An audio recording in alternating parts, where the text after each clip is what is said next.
So I just keep the island going and use it for teaching at the moment. And every time I come in, it's dramatically different. And so I'm at the moment a little bit like you, just trying to. Oh, here's the gestures. Just trying to find out where all the gestures were. If you go to communicate up at the top, you'll find there's all sorts of different gestures that you can play. And so I've just done an excuse me one. The dance one I'm now doing very much the same as you were.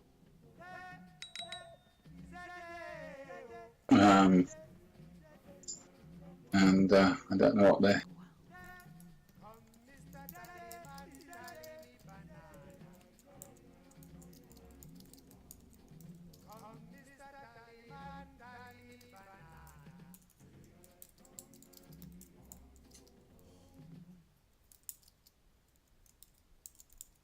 Where did you find that one, Ben? That was Deo. Yeah, oh, there, right. Yeah. What, in the actual key for the gestures? Yeah, I found it under gestures, and I did point me, and then I think I saw Deo. It's about the fifth one down. A Harry Belafonte's song. So, Rachel Duck, this is, as you see, mostly just a display of what all the students have done over the years, and we've got down at the other end, a couple of a few of the other courses. Their blogs are there too, and by clicking on them and going to the page, it's actually old technology in Second Life. To be able to just click on it and it opens another window, because it actually takes you out of the environment and into a browser. And so what people now do is like what you can see on I think there's a poster behind you that has a heart on it, and it's the Crayola site. And you can actually draw on it, pick a color, and it so you can actually bring the web in here and work with it. Like you can log into our extension site over on the other side and look at your email if you like, and you'll still be your avatar doing it, and you won't open another window outside. We'll still be in Second Life. So I think that's pretty significant. It's something that's happened in the last year and a half. Is that I'm just pointing at the paint thing at the moment. Is that the one you mean? The Yeah, shared media? yes.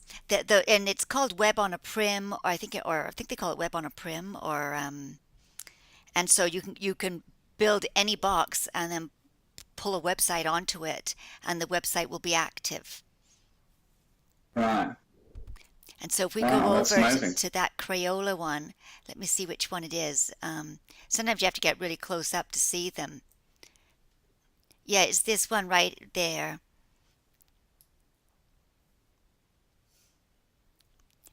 Do you see that, Reckle Duck? Oh, yes, you're drawing on it. So, Peter, you can come over here and draw on this one as well if you like. Yeah, my here, and I'm now. For some reason, I was stuck. Oh, okay, I'm putting my BS, my initials. Of course, we don't have a lot of control with our mice in here.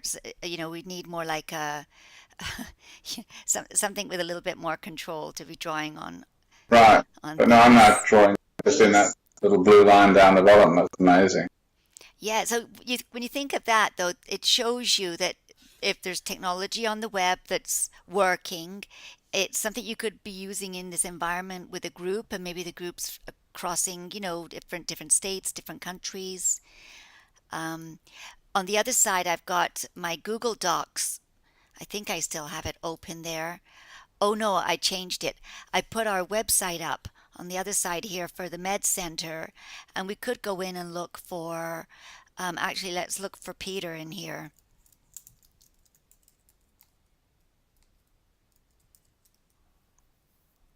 Can we just do a search on it? Yeah, yeah, Right. and it'll pull up, and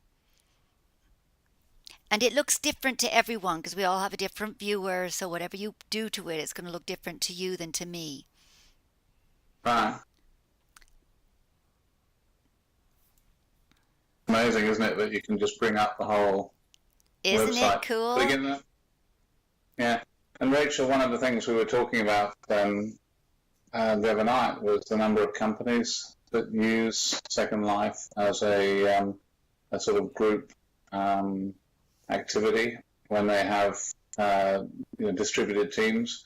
Cisco and Intel, IBM, companies like that, all quite big users of Second Life, and that's because they literally have teams spread around the world, and they essentially set up private areas in Second Life where their teams can meet, and they can share, anything from a web. They can obviously show each other PowerPoints and do presentations, and once they get to be pretty competent using Second Life and get over the learning curve that you've discovered and that everybody has, it's actually a very easy environment to use. So that's the virtual hallucinations one. That's great. Yeah. So it's 98,000 people have seen it. That's just amazing. Isn't that incredible? And we can actually play it in here now. It's had absolutely no marketing at all. I mean, I don't do any marketing of this. I just it's let great. it sit there, and it's been there for probably I think almost 2 years now, slightly over 2 years in fact. But it averages It's still loading. about 1,500 people a month. Yeah, it's still loading, but it'll start working. And there you are, Nash Baldwin. And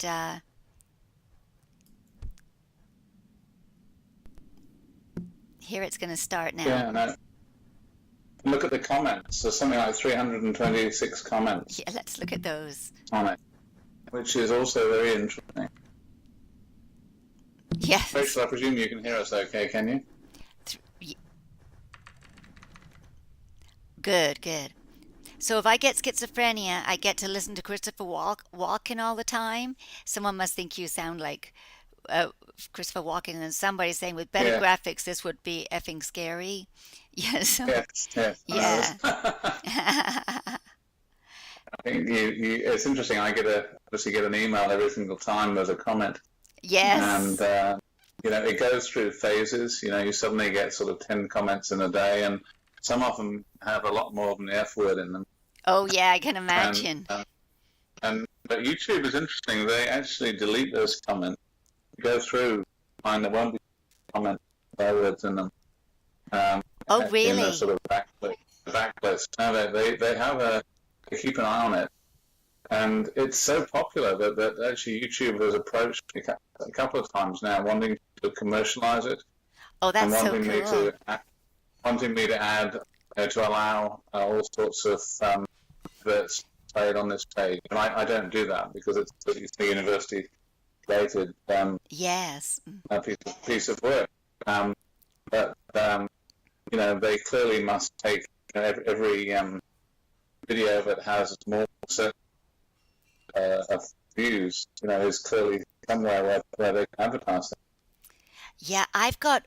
I think the most I've got is one of Jay Leno driving, and it's actually a real video, and it got lots of hits. But I got him out of a bus when my child was going to play band at Disneyland, and he was driving through Van Nuys, and it got lots of hits.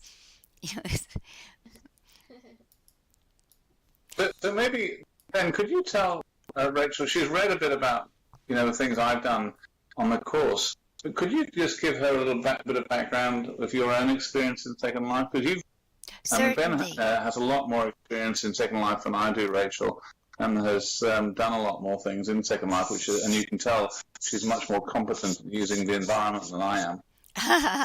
It was a learning curve on this new viewer because I haven't been on it for a while. But I'm a librarian, and so when I first came in about 6 years ago almost, I came in actually because I heard about Peter's work at one of the conferences at the university. And so there was that, and then I heard there was a library starting, and also that Harvard was offering a free course on intellectual property, which is like really interesting to me, like especially as we're in a copyrighted owned a proprietary environment if you create objects, if they're who owns them? Well, on our end user license agreement for Second Life, you'll see that you own them, and it'll be in the properties of the object. And so this is really huge, I think, for just thinking through the Copyright Millennium Act and for the future. If we can make things in other people's environments that are, and they allow us to, even if they're proprietary, they can be ours and they can stay there. So I got interested in it that way, and then actually I was really lousy in the beginning, so I started making movies, and because I just couldn't remember what to do or remember how to build, so I started videoing myself because it used to have a built-in feature in the menu, and now you have to use third-party software. And so then I became kind of well known at doing videos in the library community. And so I filmed some conferences for the New Media Consortium and stuff. And I just found I got interested in more and more things because I'd be out and about filming. So like information literacy and transliteracy across platforms, data literacy, things like this. So I just, it kind of opened up my mind to different things in different spaces, let alone health. Oh, that is cool. Interesting. You can move back and forward, and it's as if you're walking around now, and then you just basically use your mouse to move yourself in all sorts of directions, and I think it's a much better way of actually working. So I can see you now, sort of almost life size. Yes. On some games that you might be on is like if you're going down a roller coaster in Second Life, it'll say go in mouse look and it'll be scary as all heck because you'll feel like you're going down it. Right, right. So Ben, I mean, you've made a lot of movies, and could you talk a little bit more about that? Yes. Yeah. Yeah, I think really why I make the movies is to film and to preserve what's going on in this environment for the educational community.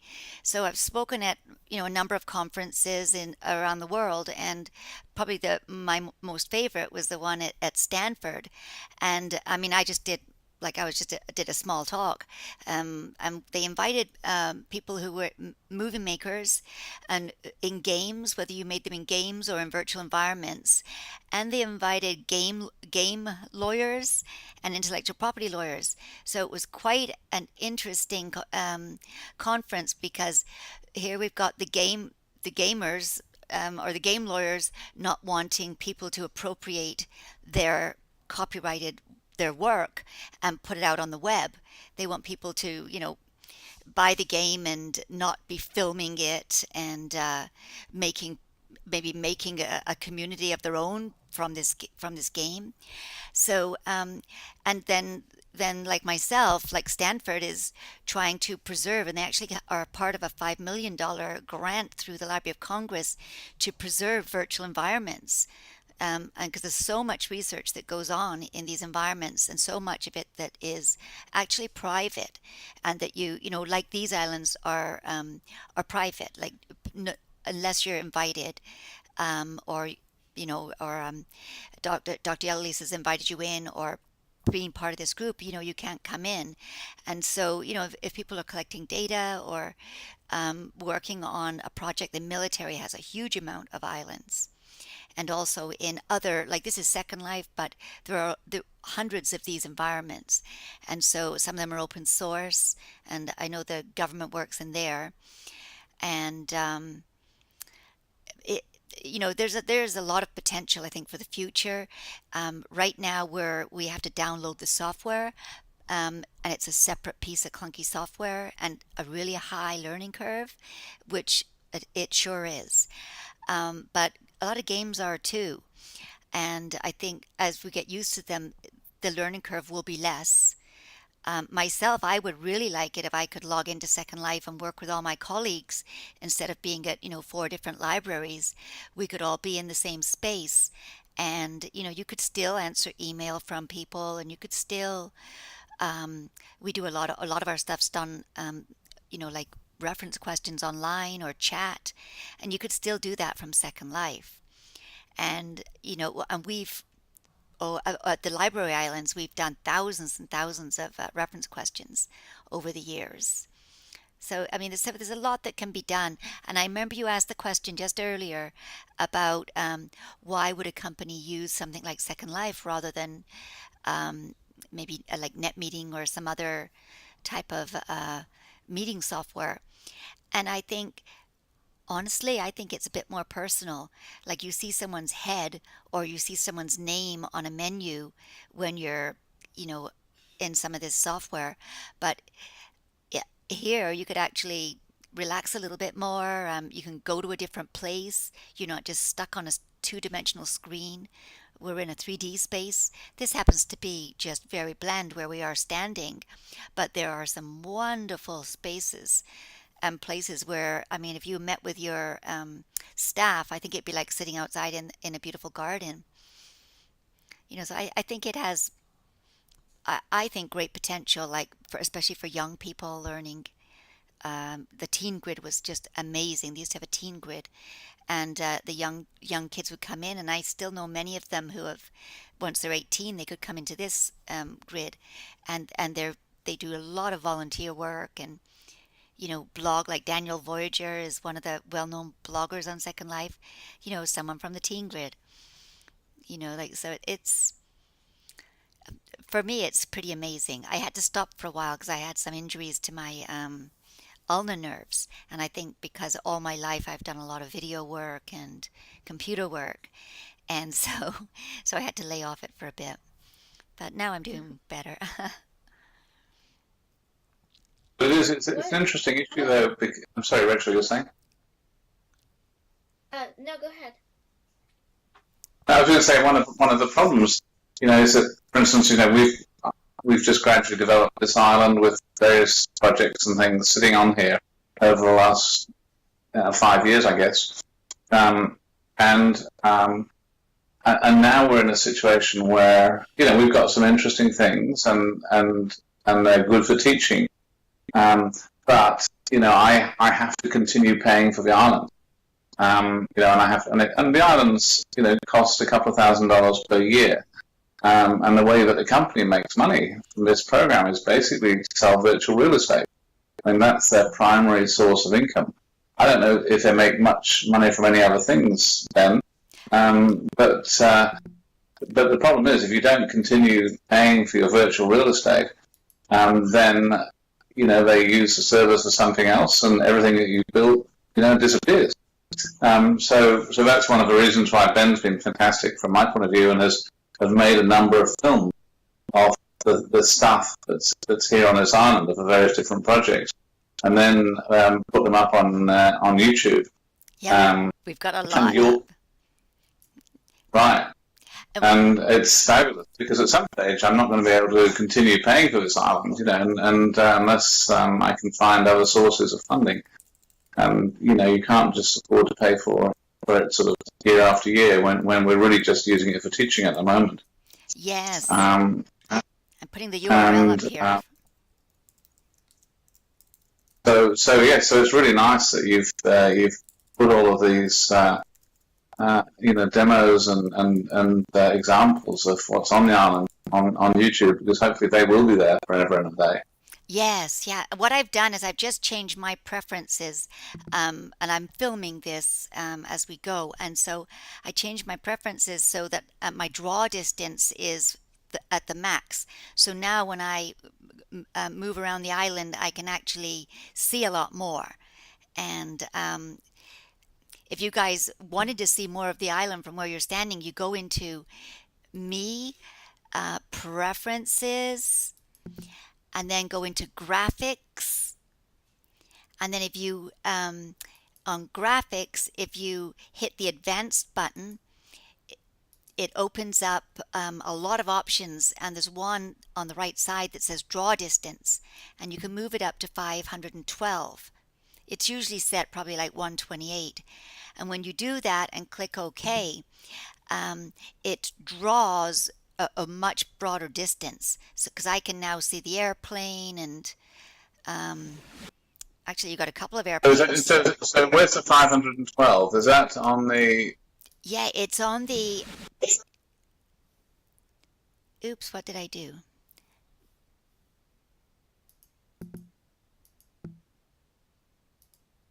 Oops.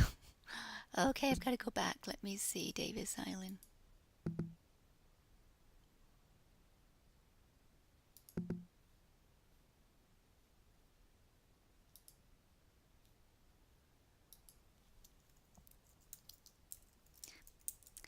Look at me, I clicked on something and I must have had a shortcut up there, and I clicked on it and I landed in this alpine park. Sorry about that. I just clicked on, I must have had one of the boards up here, and I clicked on it and I ended up in somewhere else at some park. I think it must have been one of those hospitals. Oh, right. Yeah. Are you back now? Yeah, I'm back now. Yeah, Ah. so if you go to, oh, I know what I did. I clicked the back button and I went back to where I was before, and it was some like nice area. So if you click on me and preferences, it's at the bottom of that menu. That's the top menu, me preferences. And then if you go to on the left side, the second one down is graphics. I've And done that. Yeah. yeah, and depending on the type of computer you have, you can just, you know, rev it up. Like usually what I do is I make mine like ultra, like I have it so the quality will work better, and the draw distance I try to set it to 512. And so, and if I'm Yeah. filming the whole island, then I'll get to see the whole island in the video. And there's a lot of other Yeah, it's things. fabulous. I haven't done this before. This is really interesting. Oh, well, there's Rachel, some. can you hear us? Are you still there? Yes, I'm playing with the quality and speed. Well, there's Right. also some other wonderful things that you can do. So I'm just going to click OK on that. If you go up to, I think it's World, and then go to the very bottom, Environment Editor, this is my favorite spot. And you can go into, I would click on the Sky presets. Right. Okay, and you can, let me see, oh, there are presets, yeah, and then click a new preset, and it actually, let me see if that's the one I'm looking at.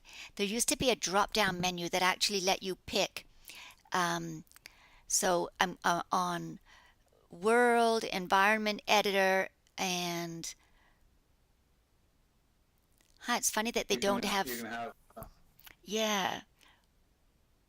Or a better one then, they've changed that, okay, and now you have to, pick the presets. Instead of going to Environment Editor, right above it, it says Sun. And you could go and you could pick midday, sunset, or midnight. So I'll pick midnight. And so for me, it's midnight and everything's dark and there's a moon up there. And there actually is time here in Second Life. And I'm not, Right. Yes, I've just come to midnight. Yeah. Yeah. yeah. And Isn't it 7 hours? There's 24 hours, or the equivalent of something like that. yeah, I forget now, but you're right. There's a set day, and you can actually go into your preferences and change that. The other thing I do is go into the advanced, and I disable camera constraints. So that way, so I just select that. So that's under the advanced menu, and to get to the advanced, you have to actually open it from the Me preferences, and then click on advanced and make sure it's selected. And what you can do then is you're not limited by the limits of the island. You can actually back off the island and get a much better view. Of the whole island. Yeah, the whole Yeah. island. And you've got two islands here, so sometimes I've been able to get So, the two of them in. so that's how you do it. I never quite understood how you got both islands in at once, because you're right. When you move further away, obviously. Yes. So now I'm looking at the, and maybe we want to teleport over there to Prophylaxis because that's such a great build. Um, how about if I give to make it quicker, and then we could just go over to the prophylaxis and talk about there. Yeah, actually, Davis doesn't own it, but Peter rents it. Two of them. Yeah. I used to have one, the Machinima Institute, and I called it Machinima Institute. And another time I had a different one, Library Studios. But I only kept it for a year because it was pretty darned expensive, like $1,800. So I thought, okay, 1 year will be enough. So to get back, because I was all zoomed out, I've clicked on escape, but now I'm back to where I can see you guys. So I'm going to give you a landmark in case you don't have one already. And for us, Rackleduck, for us to go over to the mass prophylaxis or prophylaxis island. So let me just give you one.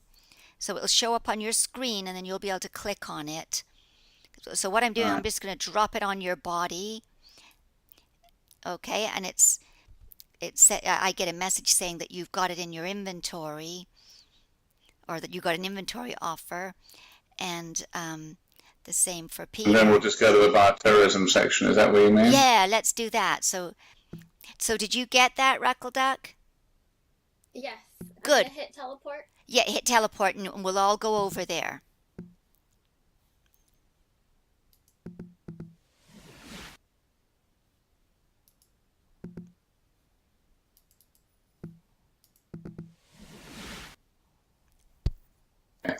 So Rackle, I don't know if you had a chance to read some of the papers and things that were on the resources, but this is a sort of the script. This is basically a rebuild of the main agricultural hall in the in the Expo Center, in the Sacramento Expo. Have you been inside there? The Expo? Yeah. Where is that? Cal Expo. You know where the main expo is, just on Arden Way.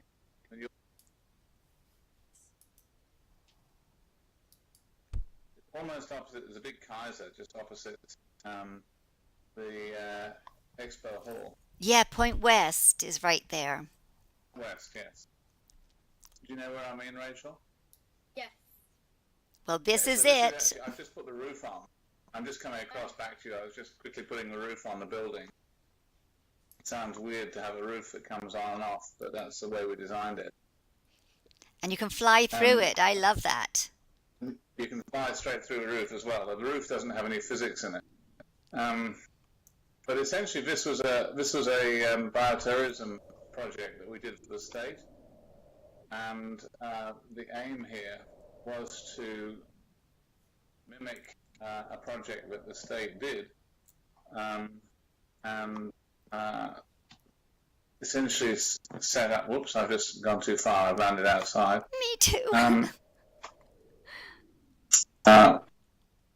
Was to set up a virtual environment that the state could use to potentially train their staff in what would happen in the event of a bioterrorism attack, and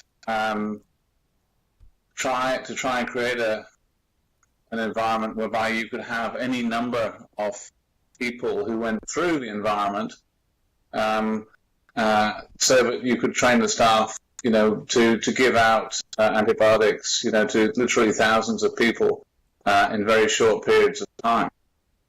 And so what the county did was to set up this one environment for essentially a one-day practice. And then they got us to come along and take pictures of what they were doing, and then to build the same environment in Second Life. And then we went and trained some of their staff in this environment in Second Life. And so the section we're on now is really just the registration area, where people who want to get, in the event of an anthrax outbreak, the theory was that they would come up here, they'd line up, they'd go and see people at these registration desks, they'd register themselves. And then, if you follow me, Rachel, they would walk across to this sort of little waiting area here on the left, and then would have to be consented. And the way that the state planned to do that was to get them to come and sit in and be consented in groups of about 10 or 15. So if you just walk inside these curtains here, you'll see there's a series of little rooms, all of which had a video, the VCR sort of TV setup here. And the idea was that the individuals would sit and watch a sort of 5-minute movie about Cipro, which is the medication that they were going to be given, that they would understand why they were taking it, what the risks were, etc., etc. And then if they agreed to that, they would then carry on walking where we're now walking. And they would then have to go through a screening process, which will be done by some nurses. And so here you'll see other screening desks. Some of them might need more screening, so they have some medical complications, and they could go off to the right here where there'd be some physicians and there'd be a medical screening area. Way on the left of the building, there's another section for people who were actually maybe potentially already getting ill and had to be taken out and taken somewhere else and isolated from the rest of the people, or potentially some people who might be behaviorally disturbed, who might be very distressed, very angry, and who, again, for whatever reason, were not going to be appropriate to get the medication, or who might need special attention. And then finally, the aim was for people to walk through and actually pick up their medication from these desks right at the end here and then leave the building. So the whole exercise was really designed to create a sort of mass disaster clinic where you could get hundreds and potentially thousands of people through per hour and give them their medication very, very quickly, and much more quickly than would normally be the case. And the reason for setting this up was because you may remember in New York there was some examples where people posted anthrax to some politicians. A couple of people died. And in New York, they set up some of these mass disaster clinics, and the fastest they could get the clinics to work was about 100 people per hour. And obviously that is totally inadequate for a big population of people. You two look very good sitting on the desk. That looked most relaxing. So this was really this sort of Sacramento equivalent, see if they could do things a bit faster than New York. And in reality, this was never going to work. They decided that it would be too inefficient to try and hand out medication like this. And so the final, after they tried it like this, they basically decided in the end that if in fact it was going to be a mass disaster and they needed to hand out antibiotics very, very rapidly to the population, they would actually use the normal postal services and things like FedEx and UPS and just send medication to everybody's home. And that was actually going to be a much more efficient way of getting out large numbers of antibiotics you wouldn't want to be homeless to the whole population. No, well, obviously they're not going to cover everybody, and they have a list of sort of people who get it first, so that first responders and sort of health professionals, certain groups of people, who are essential to society, utilities people, things like that. There's a group of people that are sort of have to keep society going in the event of some sort of major bioterrorism event. They would obviously get it first, and so they would literally be posted the antibiotics, instantly. So it's interesting, and that I think was very logical, very good decision. But this then becomes an interesting bit of history at a time, a few years ago when people were thinking of literally setting up these massive clinics.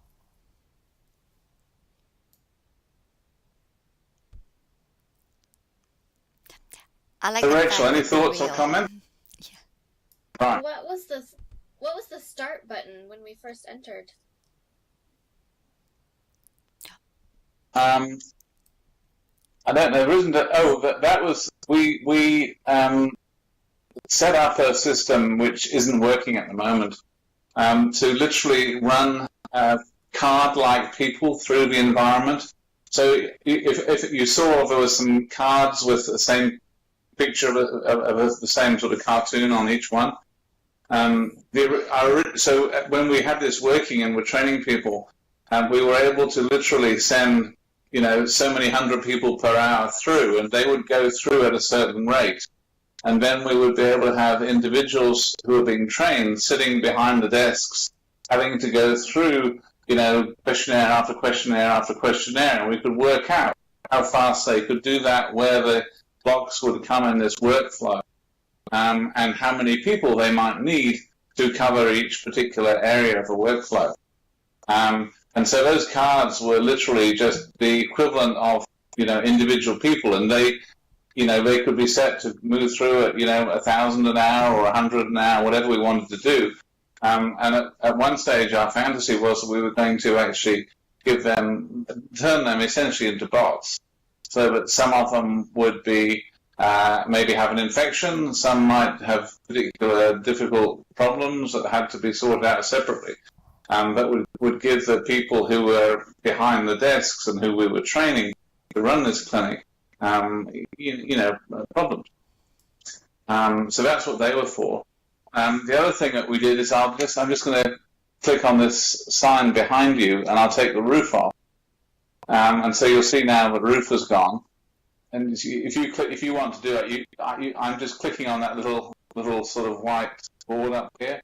If you want to just aim your mouse at it and click it, you can take the roof on and off. And the reason for doing that was so that we could have literally, hundreds and thousands of these bots going through here automatically, and that we could fly above, and we could watch the workflow, and we could record the workflow, and essentially see from above everything that was going on.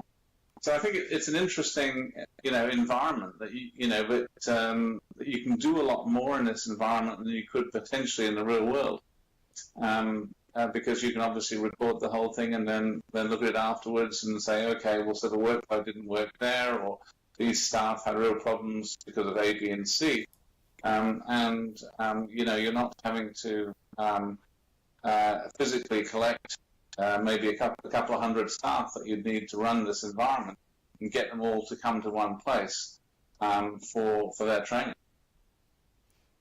Yeah, and just think of the possibilities of collecting like real data in this environment, and then training as well, like so the people that are going to work in these environments could also be logged in as the avatars watching the bots go around.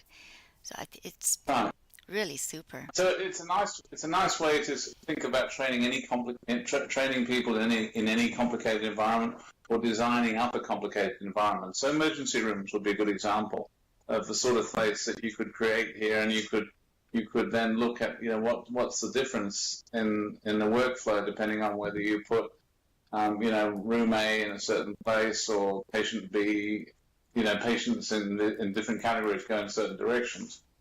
And then you can actually, experience what the workflow is by sending bots through the environment and having real people in working the avatars to see how they manage.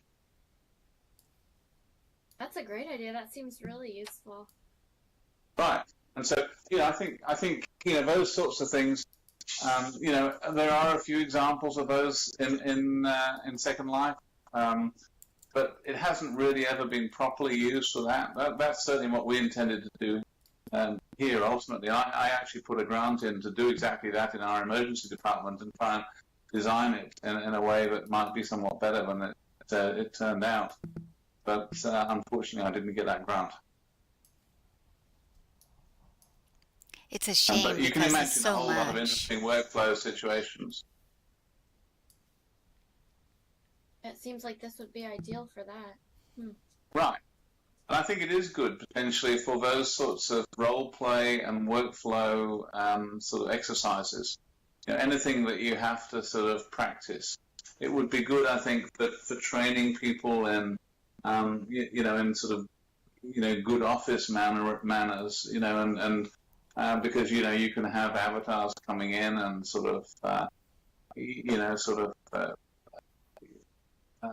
I mean, essentially sort of behaving in certain ways, and you could train your receptionist like this, and a whole lot of these sort of, any sort of training area where you need role play. Yes. I think would work very well in this.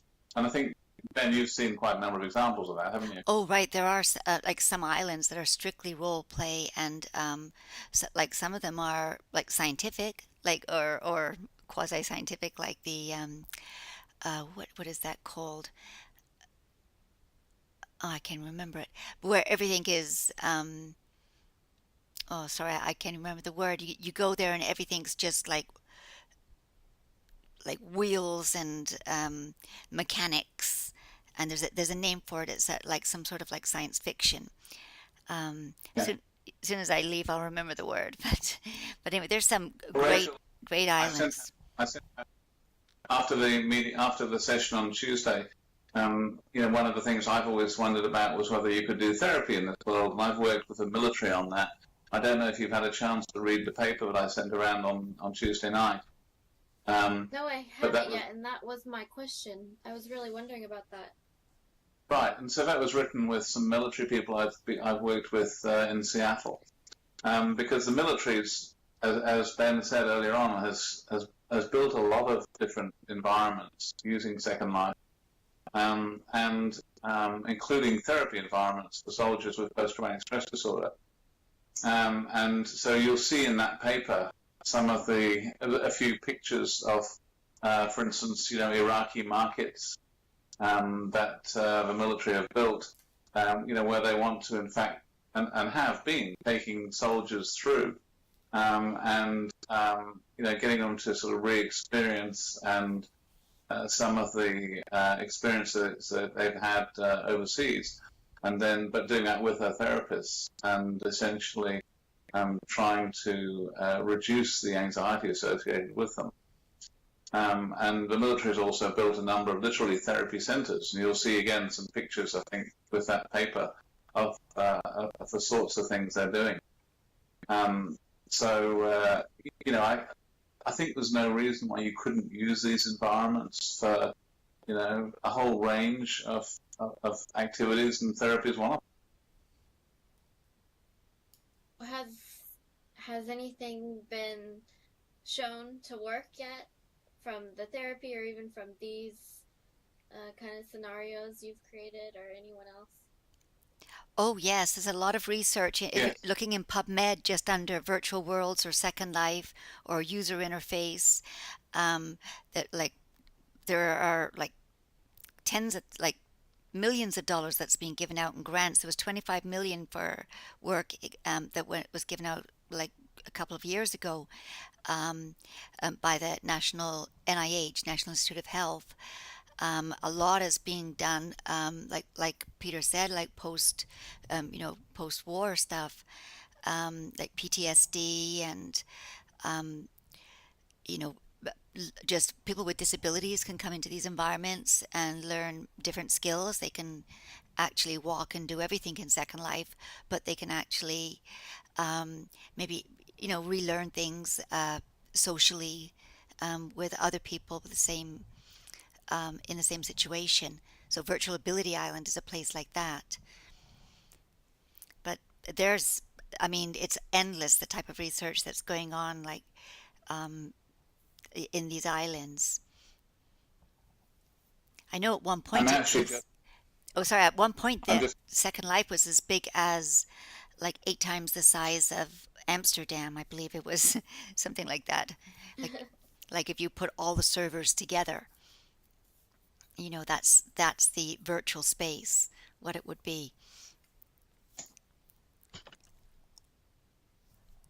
I'm just interesting. I'm just putting Second Life into PubMed. Yes. Now, obviously, a lot of the things that come up are, not about Second Life, because Second comes up and Life comes up. But the search term Second Life has just brought up 38,000 papers. Now, having just looking at the top list, I have to say most of them are not about Second Life, and it's how would you do that more accurately Yeah, then? You're well, the I'm expert on looking for searching. my blog posts that I have in my old blog here, finding medical articles on Second Life using mesh. So you use the medical subject headings. So let me Right. give you. I've got it written in here in this blog. I've actually got a search Because it must query. be, we need to, This because is that's it. obviously picking up the words second and life separately. Yeah, I'm going to put this into the chat.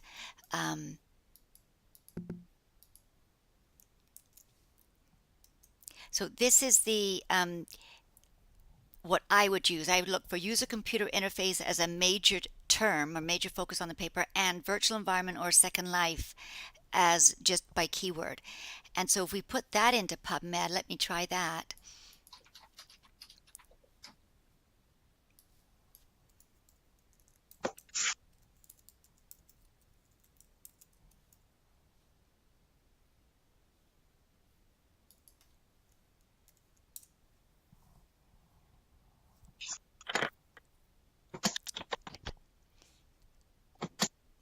And 1191 come up, and they are All right. all about, like, they start off with the psychodynamics of transference of virtual reality model, role of patient-specific virtual reality rehearsal in um, carotid artery stenting, and dental.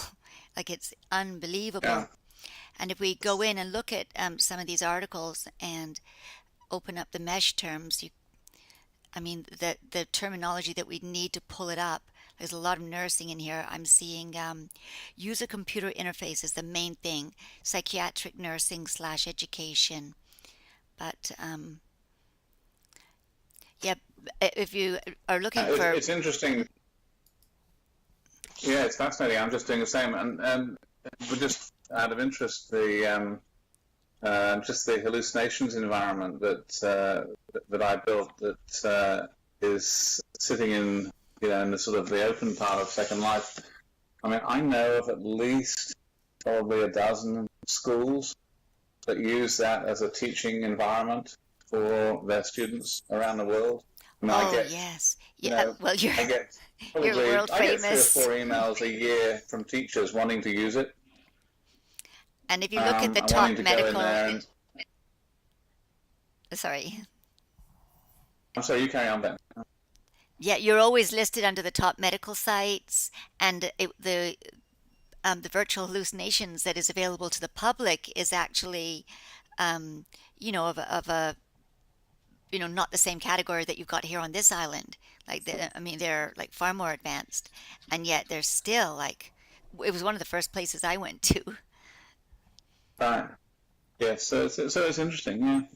So anyway, Rachel, I'm afraid I'm going to have to get cracking. I've got to shoot off and say good evening to my wife, and who's sitting Yes. downstairs waiting for me.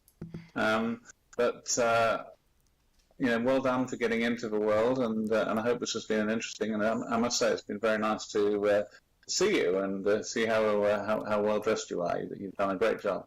Yeah. So I hope it's been fun. And I look forward to reading your blog and seeing what your thoughts are about Second Life. Been very interesting. Thank you for your time. Good. No, it's very nice to meet you like this, okay? And I'm glad that you're also able to fly and read your blog. Yeah. All right. And Ben, we'll be in touch again shortly. But thank you Okay, very much. sounds great. I'm Thanks gonna for meet. I'm chasing gonna up meet with with the other Spec people. tomorrow. Yeah, Spec Yes, 808. much appreciated. Yeah. All right. Thank you. Good night, everyone. Maybe if you're meeting with Spec, could you just maybe just leave a little note for the students? Because I think there's 1 or 2 that haven't turned up. I was expecting Sure. to have about 4 or 5 tonight. Okay. Yeah, I did notice that too. So yeah, it'll be at 7:30 tomorrow night, and so I'll put a note out if anyone wants That to would be come great. in. Okay, thanks very much indeed. Okay, you're All right, welcome. well, we'll see you soon, and then let's be in touch, and we should really catch up sometime. And once you're sort of got your feet on the ground, why don't you just email me, and we can maybe have coffee or lunch or something. Sounds good. Sounds good. Okay, Good. guys, All right, let you go. good to speak to you. Okay, Okay, bye. good night.